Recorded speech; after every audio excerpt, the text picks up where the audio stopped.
오늘 여기는 4월 12일 부활주일입니다. 아마 여러분 가운데 대부분이 다 집에서 이렇게 스트리밍이나 온라인으로 예배를 드린 분들이 아마 많이 있을 겁니다. 세계적으로 아마 거의 다 그럴 것입니다. 예배당들이 텅텅 비고. 네. 자, 그런데 이제 우리 그 플로리다 같은 데는 또 달라요. 네, 플로리다의 그 주지사, 경건한 주지사, 네, 그 론 드센티스.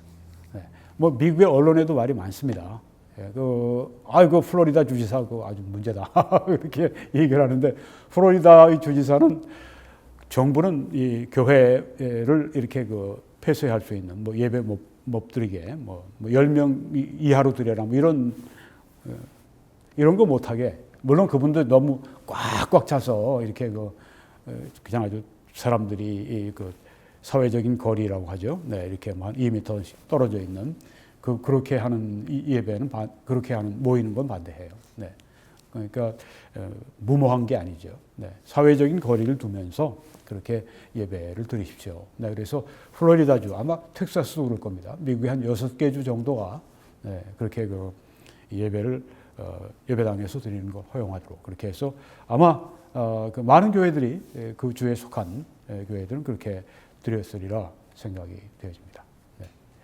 자, 그렇지만 오늘 또 우리가 이 부활주일이면 아주 최고의 주일입니다.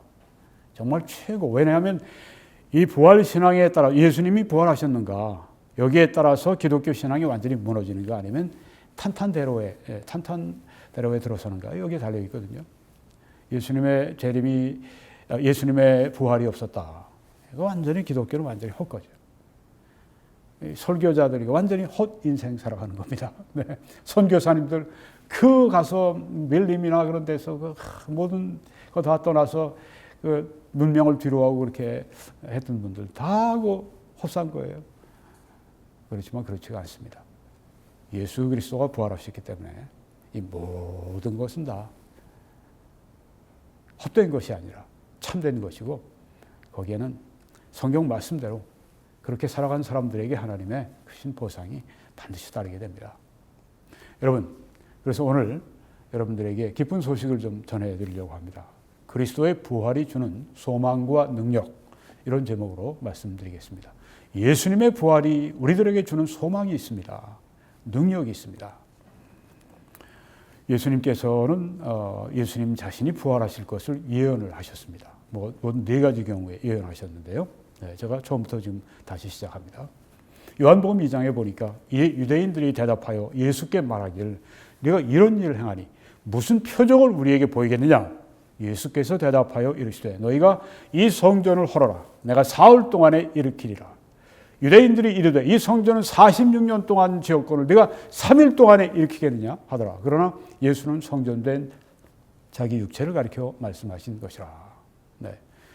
예수님이 가르치신 그 성전은 헤롯이 아주 크고 화려하게 지은 그 당시의 그 세계의 7대 불가사의 중에 하나였다고 그러죠. 멀리서 뭐 아주 수십 킬로 거리에서도 이렇게 헤롯 성전을 높이 했으니까 이렇게 대리석으로, 하얀 대리석으로 한 거, 이제 햇볕에 반사돼서 비춰오게 되면은 아주 사람들이 그 장엄한 광경에 놀라기도 하고 그랬다고 합니다. 네. 그런 성전 46년 동안 지었는데 3일 동안에 일으키겠다니, 예수님은 이제 그 성전을 가지고 이제 비유적으로 하시면서 성전된 자기 육체를 가리켜 3일 동안에 일으키겠다고 하신 말씀은 3일 만에 부활하실 것을 예언하신 것입니다. 충격적인 사실입니다. 예수님이 공생애를 시작하시고 예수님이 가르치심을 시작하시고 그런 다음에 여기에 거의 초반부부터 예수님의 부활을 그렇게 가르치셨습니다. 죽은 자 가운데서 살아나신 후에야 제자들이 이 말씀하신 것을 기억하고 성경과 예수께서 하신 말씀을 믿었더라. 네. 처음부터 믿으면 좋았는데, 마태복음 12장에 예수께서 대답하여 이르시되 악하고 음란한 세대가 표적을 구하나 선지자 요나의 표적밖에는 보일 표적이 없느니라. 요나가 밤낮 사흘 동안 큰 물고기 뱃속에 있었던 것 같이 인자도 밤낮 사흘 동안 땅속에 있으리라. 구약에 나오는 요나, 왜 하필이면 하루도 아니고 이틀도 아니고 3일 동안 그렇게 이 물고기 뱃속에 있었는가? 이게 예언이죠. 여기 예수님 그 말씀을 하시지 않습니까? 그 요나의 표적이다. 예수 그리스도의 3일 만의 부활을 요나의 그 사건을 통해서 보여주신 것이다. 그렇습니다. 네. 3일 만에 부활하실 것을 여기서도 이렇게 예수님이 정확하게 예언을 하셨습니다. 그리고 마태복음 16장에 이때로부터 예수 그리스도께서 자기가 예루살렘에 올라가서 장로들과 대제사장들과 서기관들에게 많은 고난을 받고 죽임을 당하고 제3일에 살아나야 할 것을 제자들에게 비로소 나타내시니. 네. 여기에 누구에게 고난 받으실 것까지 정확하게 기술하지 않으셨습니까? 여기에 말씀하지 않으셨습니까? 장소도 말씀하셨습니다. 예루살렘에서 그렇게 될 것이다. 그리고 장로들과 대제사장들과 서기관들에게 내가 고난받을 것이다. 그리고 죽임을 당할 것이다. 그리고 제3일에 살아나야 할 것이다. 네. 살아날 것이다. 아주 살아나야 할 것이다. 네, 이렇게 당위적으로 말씀하셨습니다. 왜? 창세전부터 그게 하나님의 계획이었거든요. 하나님의 계획은 반드시 성취가 됩니다. 제3일에 살아나야 한다. 네, 여기서도 예수님은 이렇게 분명하게 3일 만에 부활하실 것을 말씀하셨습니다. 그리고 요한복음 10장에 내가 내 목숨을 버리는 것은 그것을 내가 다시 얻기 위함이니 부활을 말씀하죠. 이로 말미암아 아버지께서 나를 사랑하시느니라. 이를 내게서 빼앗는 자가 있는 것이 아니라 내가 스스로 버리노라. 나는 버릴 권세도 있고 다시 얻을 권세도 있으니 이 계명은 내 아버지에게서 받았노라 하시니라. 예수님은 스스로 버리셨고, 네, 예수님이 십자가에 못 박혀 죽으셨지만 예수님이 그렇게 하시기로 결정하셨기 때문에 그렇게 죽임을 당하신 것이지, 예수님이 먼저 결정하신 겁니다. 내가 죽임을 당하겠다. 그리고 그들 손에 맡기신 거죠. 네, 그 다음에 내가 다시 얻을 권세도 있다. 하나님으로서의 예수님은 다시 이 죽은 생명을 다시 살리시는 그 일을 할 수가 있는 것입니다. 물론 예수님의 영혼이 죽을 수는 없습니다. 예수님의 육체가 죽은 것을 여기 말씀하죠. 다시 얻을 권세도, 여기 부활을 말씀하고 있습니다. 이렇게 네 가지 경우에 우리들에게 말씀해 주셨습니다. 성전의 비유를 통해서, 요나의 표적의 비유를 통해서 직접적으로 말씀을 하시고, 또 여기 다시 얻을 권세를 또 말씀하시면서 예수님께서 친히 다시 부활하실 것을 이렇게 네 차례 정확하게 부활을 예언하셨습니다. 그리고 성취하셨습니다. 그래서 그리스도의 부활은 당시 유대인 사회에 잘 알려진 소식이었습니다. 잘 알려진 소식이었습니다. 이 글을 보면 나옵니다. 마태복음 27장에 그 이튿날은 준비일 다음 날이라. 네, 예수님 돌아가시고 이튿날 대제사장들과 바리새인들이 함께 빌라도 총독에게 모여서 이르되 주여, 저 속이던 자가, 예수님을 가리킵니다, 살아있을 때 말하되 내가 사흘 후에 다시 살아나리라 한 것을 우리가 기억하노니. 이 사람들이 다 아는 거예요. 당시 유대 사회에 잘 알려진 그런 이야기입니다. 그러므로 명령하여 그 무덤을 사흘까지 굳게 지키게 하소서. 예, 아주 사흘이라고 하는 건 이 사람들이 꼭 믿었습니다. 예. 그의 제자들이 와서 시체를 도둑질하여 가고 백성에게 말하되 그가 죽은 자 가운데서 살아났다 하면 후의 속임이 전보다 더 클까 하나이다 하니. 네, 제자들이 어떻게 그렇게 이 총독의 인봉을, 로마의 인봉을 찍어서 큰 돌을 굴려서, 그리고 그 앞에 로마 군병들이 질비하게 서서 지키는데 어떻게 도둑질을 해서 가겠습니까? 말도 안 되죠. 네. 이렇게 해서 여기에 지금 아주 무덤을 철저하게 지킵니다. 그래서 무덤이 저절로 그렇게 돌문이 옮겨졌고, 성경 말씀대로. 그리고 거기에 있는 모든 로마 군병들이 도망가고 그러지 않았더라면 어떻게 사람들이 예수님이 부활하신 것을 가서 봤겠습니까? 예수님이 부활하신 그 장면 참 놀랍죠. 네. 거기에 대해서 나중에 설명드리고요. 네. 오늘은 제가 설명 안 드리겠습니다.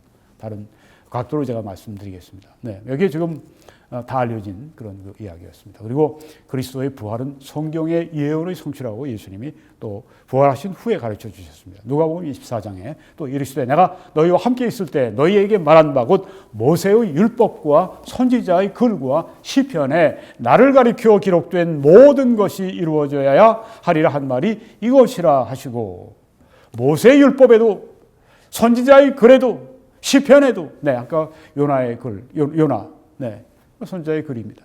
시편, 거기에 있는 특별히 시편 16편 10절, 네, 이런데 나에 관해서 뭐 이사야 53장 뭐 등등 굉장히 많습니다. 이사야 57장 많습니다. 네.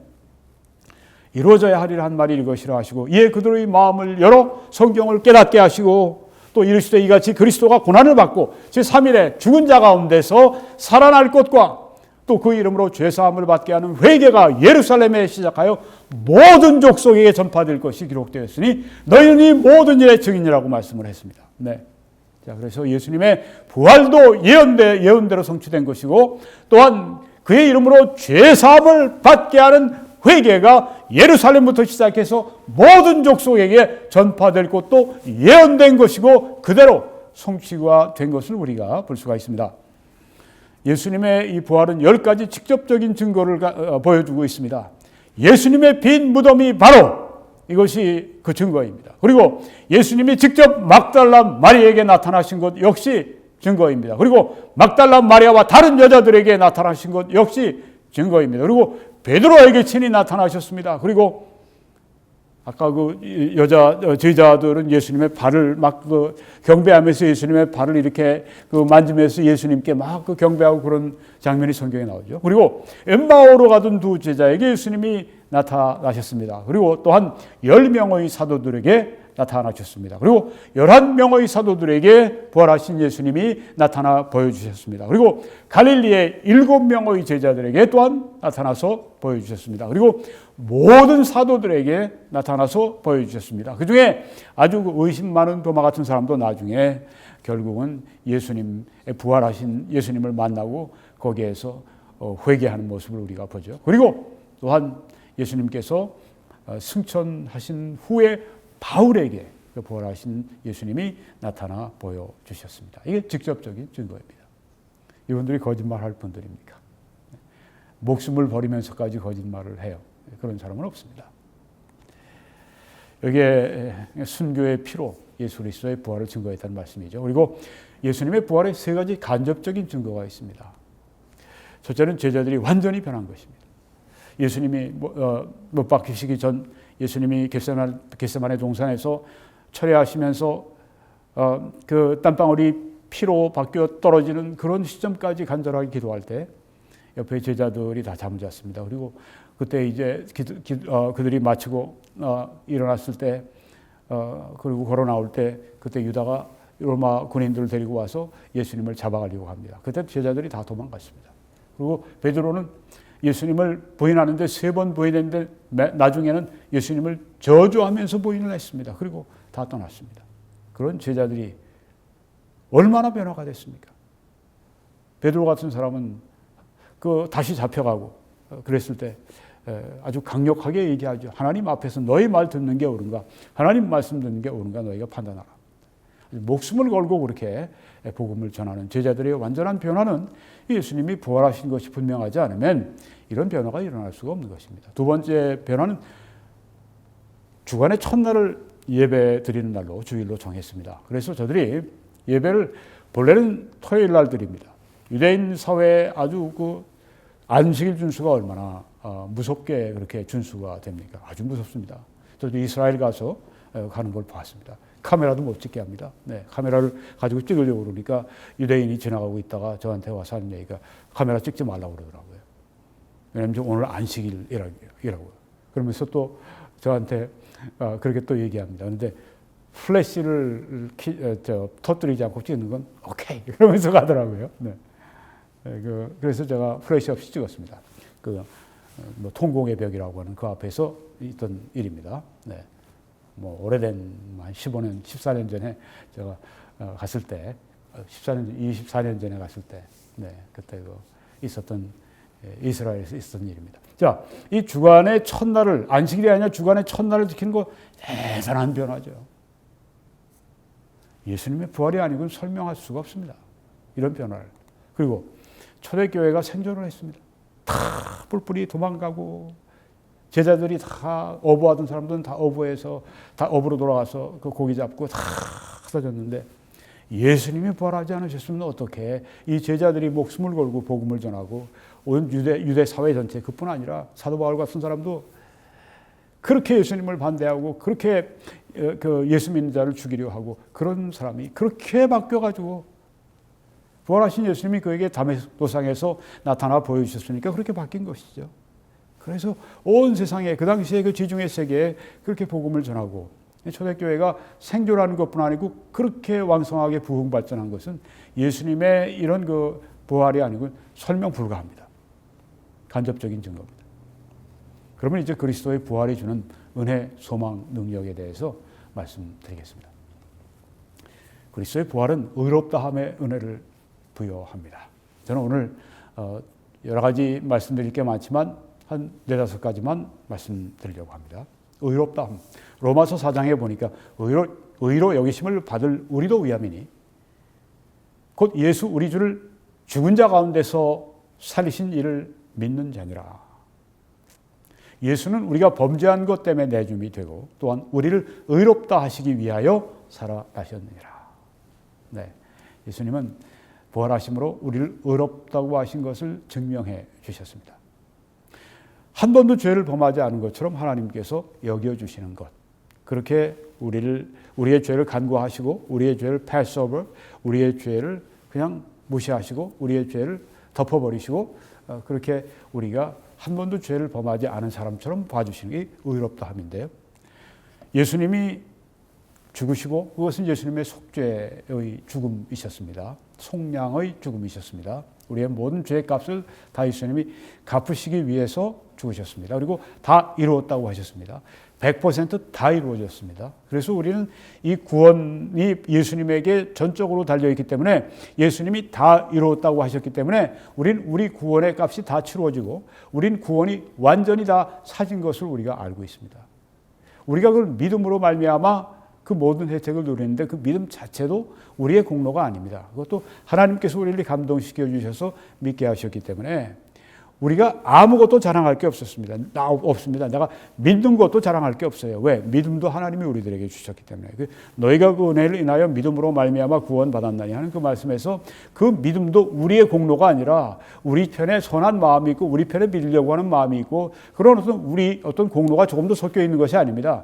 그 은혜 때문에 하나님의 은혜 때문에 내가 믿게 되었고 그래서 그 주신 믿음의 선물 그걸 가지고 믿어서 우리가 구원을 받게 됐다고 하는 것인데요. 네, 그래서 그 속죄의 죽음은 완전히 이루어졌는데 예수님이 다 이루었다고 하셨으니까. 근데 예수님이 부활하지 않으셨다면 퀘스천 마크가 있죠. 의문부호가 있습니다. 정말 그렇게 됐을까? 그런데 예수님이 부활하셨다고 하는 것은 예수님의 속죄를 하나님이 받으셨다, 수용하셨다고 하는 하나님 편에서의 선언이십니다. 네, 그래서 우리가 그리스도의 부활은 나를 의롭다 하시는 증거다. 내가 왜 하나님 앞에 의롭다함 받은 자가 됐느냐? 믿은 자로서 그것은 그리스도께서 부활하셨다. 네, 그래서 의롭다함의 그런 은혜를 그리스도의 부활을 통해 우리에게 주셨습니다. 또 그리스도의 부활은 거룩한 삶의 능력을 우리들에게 부여합니다. 거룩한 삶을 살 수 있게 해 주십니다. 여러분, 성도는 그리스도의 죽음과 장사 지냄과 부활, 네, 예수님이 죽으시고 장사 지내시고 부활하시고 여기에 연합이 되어 있습니다. 이 성경 로마서 6장 3절에서 5절에 이렇게 나와 있죠. 무릇 그리스도 예수 안에 잠겨진 우리는 그렇게 말씀했습니다. 여기 우리 그 개역 개정 성경에 보게 되면은 제가 좀 읽어드리면 이렇습니다. 로마서 6장 3절에 무릇 그리스도 예수와 합하여 세례 침례를 받은 우리는 그의 죽으심과 합하여 세례 침례 받은 줄 알지 못하느냐. 이 번역이요 참 어렵습니다. 그리고 이게 뭘 말하는지 저는 아주 굉장히 처음에 한글 성경만 가지고 봤을 때는 참 이해가 안 됐어요. 네, 여러분 오늘 제가 아주 세상에서 가장 쉽게 가장 정확하게 번역을 해드리겠습니다. 이 말씀 뭐냐 하면 무릇 그리스도 예수 안에 잠겨진 우리는 그의 죽음 안에 잠겨진 것을 알지 못하느냐. 이 말씀입니다. 이 말씀. 이게 6장 3절이. 영어 성경들은 아주 이해하기 쉽게 번역을 해놨습니다. Baptized into Christ Jesus. 그렇게 했습니다. baptize라고 하는 이 용어는 무슨 이렇게 우리가 세례를 주고 침례를 주고 물로 세례 주고 물로 침례를 주고 이런 것이 아닙니다. 여기에서 이 baptize라고 하는 것은 성령이 베푸신 그런 세례, 성령이 베푸신 침례를 말합니다. baptize라고 하는 뜻은 원래 이 헬라어 성경은 밥티조입니다. 밥티조라고 하는 밥티조의 첫 번째 뜻은 무엇이냐면 deep입니다. 영어로 deep, D-I-P, 잠근다는 뜻입니다. 잠근다. baptize, 잠근다는 얘기예요. baptize는 그 무슨 뭐 세례를 받고 뭐 침례를 받고 뭐 어디 그 공동욕 같은데 번역 보게 되면요, 카톨릭하고 뭐 개신교가 번역한 걸 제가 한번 참고해 보니까 이거 뭐 세례를 받으면은 그냥 그렇게 되는 것으로, 구원받지도 않았는데 세례받고 구원받지도 않았는데 침례를 받는데 뭐가 이루어져요? 아무것도 안 되죠. 구원을 받아야죠.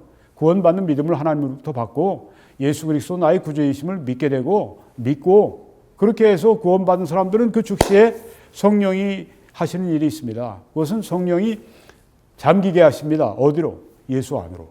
이게 baptize, 그 뜻입니다. 세례나 침례 예식 그런 것이 아닙니다. 여기서는 예수를 믿을 때 성령께서 그리스도 안으로 우리를 잠기게 하시는 baptize, 밥티조, 잠근다는 뜻이 무릇 그리스도 예수 안에 baptized into Christ Jesus, 그리스도 안으로 잠겨진다는 겁니다. 그리스도 안에 빠지게 한다고 하는 겁니다. 무릇 그리스도 예수 안에 잠겨진 우리는 그의 죽음 안에 잠겨진 것을 알지 못하느냐. 예수님 안에 잠겨져 있으니까, 예수님 안에 우리가 이제는 잠겨져서 예수님과 하나가 됐으니까 예수님이 죽으실 때 그 죽음 안에도 우리가 함께 연합하고 잠겨졌다. 잠겨졌다고 하는 것은 달리 얘기하면 연합했다고 하는 그런 의미입니다. 이게 5절에 보면 이제 그 용어로 나옵니다. 네, 연합했다, 잠겨졌다. 네, 그래서 6장 3절, 이게 이렇게 쉬워요. 이 성경에 우리가 제대로 해석을 하면. 그러니까 예수 믿는 사람 누구냐? 예수 안에 잠긴 사람이에요. 예수 하나 된 사람이에요. 예수의 죽음이 나의 죽음이 되고, 예수의 장사지냄이 나의 장사지냄이 되고, 예수의 부활이 나의 부활이 되고, 왜? 내가 믿을 때 예수님 안으로 집어넣으셨기 때문에, 예수님과의 관계에서 예수님과 연합되게 하셨기 때문에 하나님께서 그렇게 하셨다고 이 성경에 우리에게 말씀하면서 모르느냐고 이렇게 우리들에게 반문을 하시지 않습니까? 마땅히 알아야 된다는 거죠.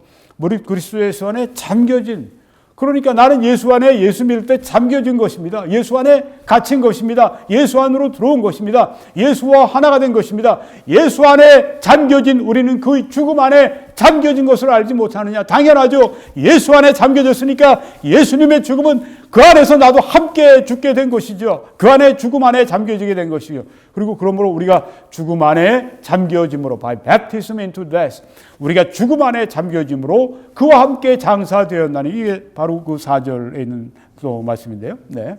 그러므로 우리가 죽음 안에 잠겨짐으로 그와 함께 장사되었나니, 그러니까 장사지냄에도 함께 우리가 잠겨져서 함께 장사 지내진 것이라고 하는 것입니다. 이는 아버지의 영광으로 말미암아 그리스도를 죽은 자 가운데서 살리심과 같이 우리로 또한 새 생명 가운데 행하게 하려 함이라. 이제 새 생명 가운데, 왜? 예수 안에 잠겨져서 예수와 함께 죽고 장사 지내고, 여기 그 다음 말씀이 나오죠. 이는 만일 우리가 그의 죽으심을 본받아 연합한 자가 되었으면 또한 그의 부활을 본받아 연합한 자가 되리라. 네. 여기 그 예수님의 죽음과 같은, 또 예수님의 부활과 같은 그런 뜻이 여기 성경에 있습니다. 예수님의 부활에 내가 잠겨져서 예수님이 부활하실 때 나도 함께 부활했다고 하는 것이죠. 그래서 새 생명 가운데, 예수님의 새 생명 가운데 행하게 되었다. 바로 이 말씀인 것입니다. 네, 그리스도의 부활에 연합되기 때문에 그리스도의 생명의 능력으로 이제는 어떻게 됩니까? 예수님의 생명, 예수님의 삶, 그건 거룩한 삶이죠. 살 수 있게 되었다고 하는 것입니다. 왜? 예수 안에 잠겨져서 예수의 죽음, 예수의 장사지냄, 예수의 부활에 함께 동참했기 때문에 예수와 하나가 돼서 이젠 더 이상 나누어질 수가 없기 때문에, 그래서 우리는 예수 그리스도의 능력을 우리가 받아서 거룩한 삶을 살 수 있다. 이것이 바로 그리스도의 부활이 우리들에게 주신 능력이라고 하는 것입니다. 여러분, 여기에 지금 이 포도나무와 가지가 있습니다. 사진에. 여러분, 이 성경에 요한복음 14장 15장에 나오죠. 네, 그 포도나무. 나는 포도나무요, 너희는 가지니. 네. 네, 여기 가지, 나무에 붙어 있습니다. 나무에 붙어 있고, 가지와 나무는 분리될 수가 없습니다. 붙어 있습니다. 네. 그래서 붙어 있어 거할 때 많은 열매를 맺는다고 말씀을 했습니다. 우린 예수 안에 거하게 됐습니다. 여기 가지는 부러질 수도 있어요. 네. 네, 그렇지만 우리는 예수 안에서 예수님과의 관계가, 우리는 완전히 사라질 수는 없습니다. 상처는 날 수는 있겠죠. 네. 네, 그래서 우리가 여기에 포도나무 안에 거하면, 우리 가지로서 포도나무 안에 가지가 나무에 이렇게 거하면 열매를 맺는 것처럼, 우리가 말씀과 기도로, 믿음으로 이 주님과의 생명의 관계에 있으면 열매는 자연히 맺도록 그렇게 되어 있는 삶이 그리스도인의 삶입니다. 여러분, 여기에 왼쪽에 글러브가 있습니다. 이거 아무것도 아닙니다. 그냥 놔두면 아무 힘이 없습니다. 근데 여기에 우리 손을 집어넣어서 하게 되면 뭐 이런 것도 잡을 수가 있고, 네, 또 무거운 것도 잡아서 움직일 수가 있고, 네, 그런 힘 있는 것이 됩니다. 글러브는 아무 힘이 없어요. 그 안에 들어가 있는 손이 힘을 내는 것입니다. 마치 우리 안에 계신 우리 주님께서 우리를 통해 그분의 삶을 사실 때 우리는 전에 경험하지 못한 그 삶, 전에 올라가지 못한 그 삶, 그 삶을 우리가 살아갈 수 있게 된다고 하는 것입니다. 중간에 지금 샌프란시스코에서 찍은 사진인데 거기에 지금 돛담배가 있습니다. 저희 도시 그냥 바람이 없으면 아무 쓸모가 없습니다. 그런데 바람이 불어오면 그 도시 쓸모가 있습니다. 그 바람을 담아서 그 빠른 속도로 갈 수가 있습니다. 우린 돛과 같습니다. 우린 바람이 없으면 아무런 힘이 없습니다. 그렇지만 하나님의 능력이, 그리스도의 능력이, 성령의 능력이 우리에게 불어올 때, 우리에게 역사할 때, 그때 우리는 이렇게 아주 빠른 속도로 배를 움직일 수 있는 그런 사람들이 될 수가 있습니다. 또 오른쪽에 마트혼이 있습니다. 네, 그 알프스의 최고봉이죠. 여기에 토레 목사님이 설명을 했습니다. 한 4명이 여기에 올라가는데 아주 위험한, 여기에 올라갈 때도 아주 위험한 부분에 올라가다가 여기에 지금 이제 로프로 다 매달았는데 맨 앞에는 이제 첫 번째 가이드가 먼저 올라갑니다. 로프로 매달고 그 다음에 이제 이 가이드를 따라온 이 손님이 이제 그 뒤에 따라옵니다. 그 다음에 또 가이드 한 명이 또 그 다음에 로프를 메고 또 있습니다. 올라옵니다. 그 다음에 또한 밑에는 또 이제 함께 올라가려고 하는 그 손님이죠. 네, 그 여행자죠. 그분이 이제 또 4명이 이렇게 로프를 묶고 올라가는데 맨 아래 있던 이 손님이 이제 등산객이 발을 헛디뎠습니다. 그래가지고 그냥 공중으로 그냥 가서 대롱대롱 매달리게 되니까 어떻게 됐습니까? 바로 위에 있던 이 가이드 역시 같이 이렇게 공중으로 이렇게 뜨게 됐습니다. 그러니까 그 바로 위에 있던 이 두 번째 있던 이 등산하려고 하는 그러니까 손님이죠. 그 사람도 또 발을 헛디게 됐습니다. 근데 맨 위에 있던 이 가이드는 저 맨 끝에서 뭔가 줄이 탁 이렇게 딸려가는 걸 느끼는 순간에 그냥 이 도끼를 이 아이스벽에다가 찍고 그 다음에 발에 있는 또 아주 날카로운 것들 그냥 그 아이스벽에 박았습니다. 어떻게 됐을까요? 그 결과로 그 밑에 대롱대롱 매달리는 사람들이 결국은 다 자기 위치로 돌아와서 다시 아이스벽에 저들이 안착을 해서 끝까지 올라가는 그런 말을 이해를 우리에게 들어준 적이 있습니다. 그렇습니다. 우리 맨 밑에 사람이 아담입니다. 아담으로 말미암아 그 후손들이 다 이런 죄의 심연에 깊이 빠지는데 맨 위에 계신 우리 주 예수 그리스도가 딱 그 자리를 지켜주셨기 때문에 우리 모두가 다 안전하게 살아날 수가 있게 된 것입니다. 그리스도의 능력으로 우리는 그렇게 거룩한 삶을 살 수 있다는 이야기입니다. 에베소 1장에 보니까 믿는 우리에게 베푸신 능력의 지극히 크심이 그의 능력이, 이 능력이 그리스도 안에서 역사하사 죽은 자들 가운데 다시 살리시고 이 부활의 능력, 이 하나님의 능력, 이 능력의 지극히 크심이 믿는 우리에게 베풀어 주셨다. 믿는 우리 안에 역사한다. 네, 그래서 바로 그 능력으로 우리가 거룩해질 수 있다고 하는 것입니다. 나는 안 돼. 나는 너무 약해. 난 본래 너무 약하게 태어났어. 네, 우리가 아무리 약해도 우리 안에 그리스도가 강하시면 그리스도의 강하신 능력으로 우리가 무엇인지 거룩한 삶을 살아갈 수 있도록 그렇게 만들어 주시는 것입니다. 나무가지가 약해도 가늘어도 거기에서 올라오는 그 나무가 건강한 나무에 약한 가지가 있어도 그 건강한 나무로부터 계속해서 수액을 받고 계속해서 영양분을 받으면 아주 탐실한 그런 포도를 맺는 것과 동일한 원리입니다. 여러분이 약하다고 생각하지 마시고 하나님께서 강하시다고 생각하십시오. 그리스도의 부활은 또한 모든 능력을 우리에게 부여합니다. 내게 능력 주시는 그리스도 안에서 내가 모든 것을 할 수 있다고 했습니다. 모든 것, 네. 모든 고난을 이길 능력을 하나님께서 우리에게 주실 것입니다. 모든 책임을 감당할 수 있는 능력을 주실 것입니다. 모든 사명을 수행할 수 있는 그런 능력을 우리에게 주실 것입니다. 정말 이렇게 그 우한 바이러스 때문에 얼마나 지금 그 어려움이 많습니까? 네.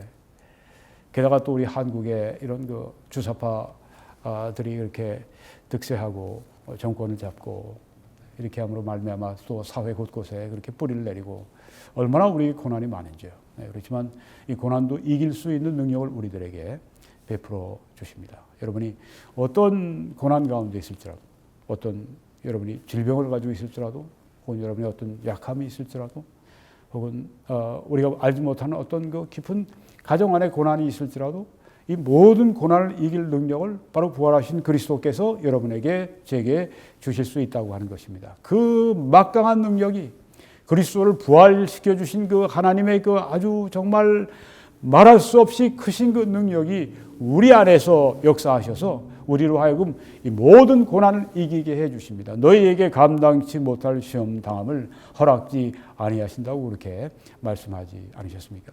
모든 고난을 이길 수 있는 능력이 옵니다. 이스라엘이 믿음의 가데스마네아에서 신앙에 실패해서 광야로 들어갔을지라도 하나님께서 저들이 40년 동안 광야 생활할 때 저들의 필요를 채워주셨습니다.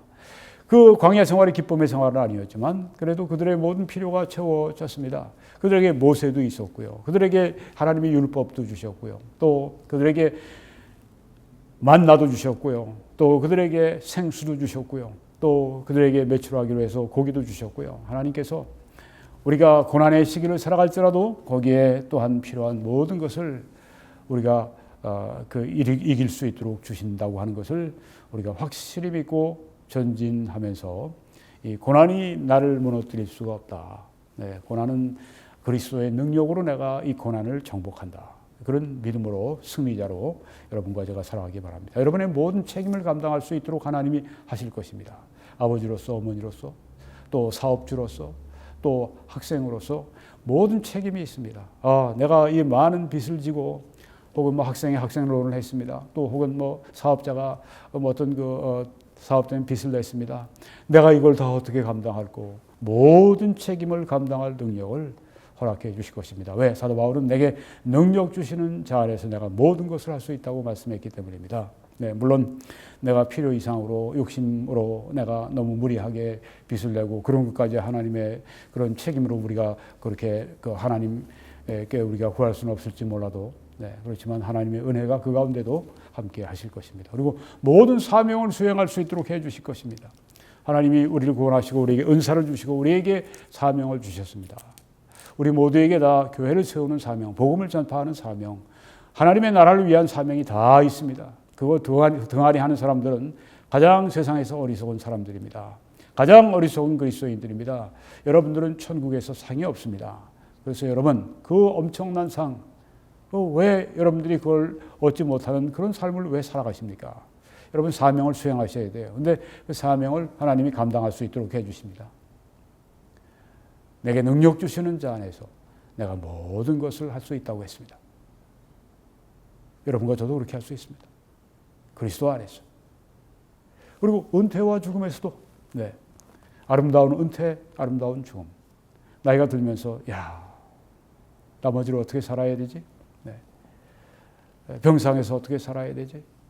내가 어떻게 이 외로운 때를 지내야 되지? 내가 어떻게 내 죽음을 맞이해야 되지? 여기에도 우리가 주님께 붙어 있으면 우리가 주님의 능력을 구하면 우리 은퇴와 죽음에도 하나님께서 감당할 수 있는 그런 능력을 우리들에게 다 주십니다. 마지막으로 그리스도의 부활은 영생의 소망을 부여합니다. 데살로니가전서 4장에 우리가 예수께서 죽으셨다가 다시 살아나심을 믿을진대 이와 같이 예수 안에서 자는 자들도 하나님이 그와 같이 함께 데리고 오시리라. 여기 예수와 함께 예수 안에서 자는 자들은 죽은 자들입니다. 네. 그리스도인들은 영혼이 죽죠. 그리스도인들은 몸이 죽죠. 네. 몸이 죽습니다. 몸이 죽어요. 그렇지만은 그 영혼은 영생 불멸입니다. 예수 그리스도를 믿을 때 그 영혼이 구원받게 되고 영생을 받습니다. 내가 너에게 영생을 주노니 영원히 멸망치 아니할 터요. 우리 영혼의 영생을 말씀하시는 것입니다. 우리 몸이 죽는 것은 이제 하늘나라에서 영생을 시작하기 위한 하나의 관문입니다.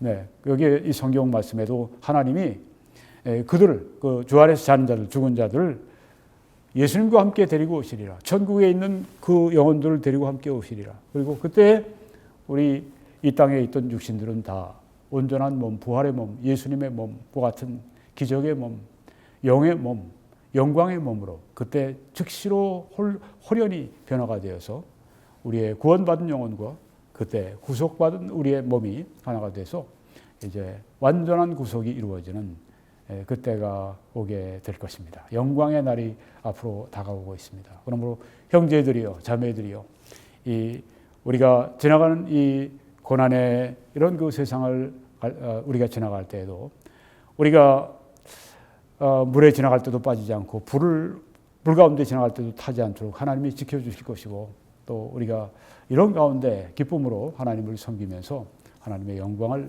우리가 드러내면서 살아야 되겠습니다. 여러분 아직까지 그렇지만 예수님을 구주로 영접하지 않으신 분이 있습니다.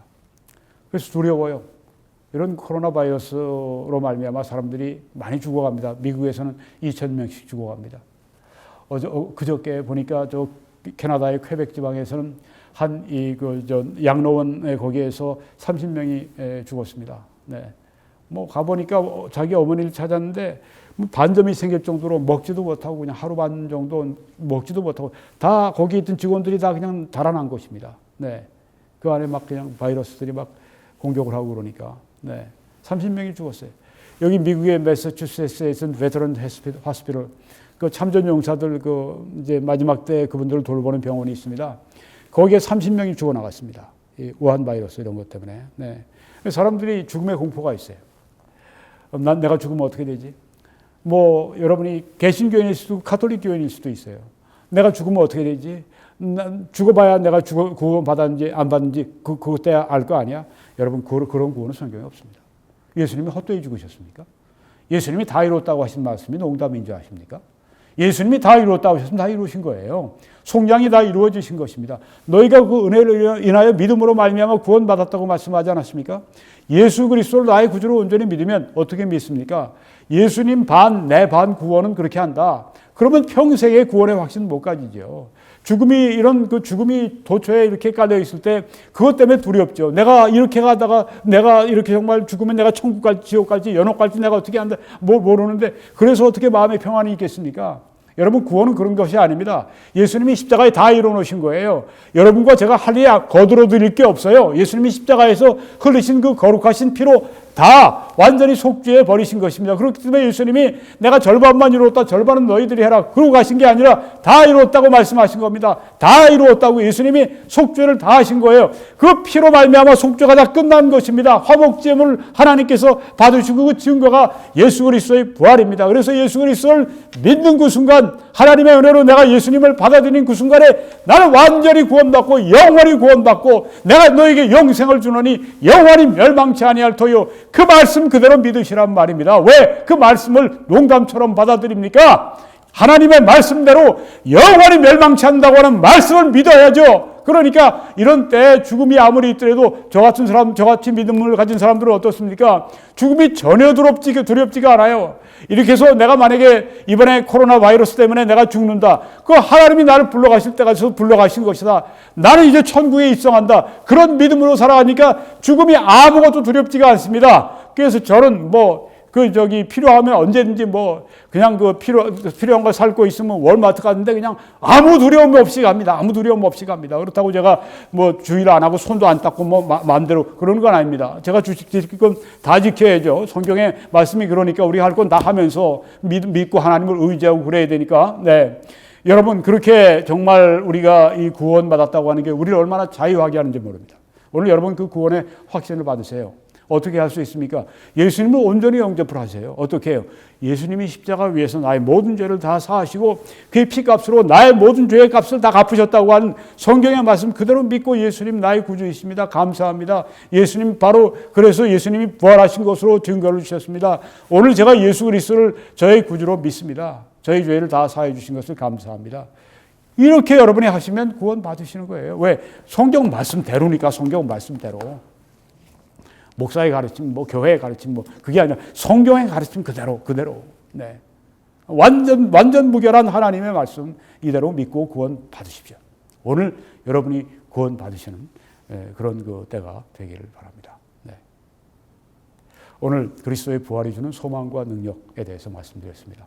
하나님의 크신 축복이 여러분들과 함께 하시기를 간절히 축원합니다. 여러분 이 사역을 위해서 함께 기도해 주시고 주의 알려주시고 또 헌금으로 재정적인 지원으로 함께 이렇게 어려운 가운데도 함께 해주시는 재정적인 그런 그 헌금을 하시는 분들께 하나님께 감사드리고 하나님의 축복이 여러분들과 함께 하시기를 바랍니다. 감사합니다.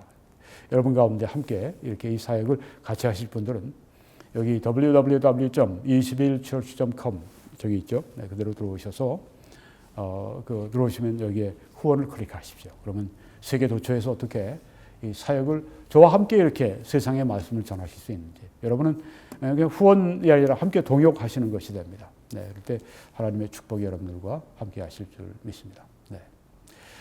저는 매 주일 오후 2시에 여기 밴쿠버 필그림 교회에서 설교 예배를 인도합니다. 여러분을 초청합니다. 하나님의 은혜가 여러분들과 함께 하시길 간절히 축원합니다.